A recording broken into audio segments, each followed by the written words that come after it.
बहुत समय पहले की बात है। झुंझुनपुर नाम के एक गांव में नेहा नाम की एक लड़की अपनी सौतेली माँ और भाई के साथ रहती थी। अपनी माँ की मृत्यु के बाद नेहा अपनी सौतेली माँ लक्ष्मी के साथ रहने लगी, मगर उसे ये नहीं पता था कि ये फैसला उसकी जिंदगी बदल के रख देगा।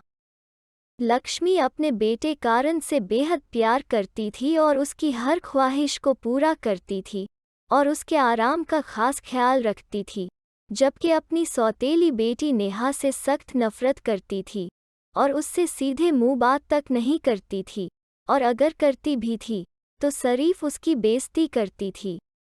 लक्ष्मी अपने बेटे कारण को एक बढ़िया से इंटरनेशनल स्कूल में पढ़ाती थी, जबकि नेहा को स्कूल नहीं जाने देती थी और उससे कहती थी, अगर कल मोही तो स्कूल पने जाएगी तो पीछे घर के काम कौन करेगा। लक्ष्मी घर के सारे काम नेहा से करवाती थी, जबकि कारण कोई काम नहीं करता था।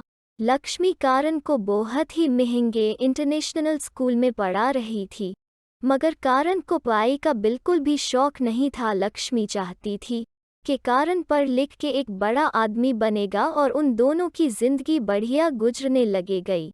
मगर कई साल बीतने के बाद अब कारण की पढ़ाई मुकम्मल हो चुकी थी और उसे एक बड़ी सी कंपनी में एक अच्छी जॉब मिल गई थी।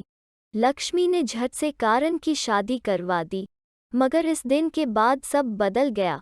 कारण अपनी बीवी की बातों में आने लगा और उसने अपनी माँ लक्ष्मी को घर से निकाल दिया।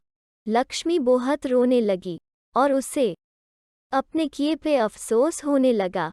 तभी वहां से नेहा अपने पति के साथ जा रही होते हैं और लक्ष्मी को रोता देख वो कारण पूछती है।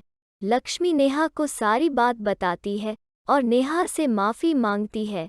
नेहा अपनी सौतेली माँ को माफ़ कर देती और अब से लक्ष्मी नेहा के साथ रहने लगती है, मगर लक्ष्मी को सारी जिंदगी ने किए पे अफसोस रहता है कि उसने जिसके साथ इतना अच्छा किया उसने उतना ही बुरा किया, और जिसके साथ जितना बुरा किया उसने उतना ही अच्छा किया।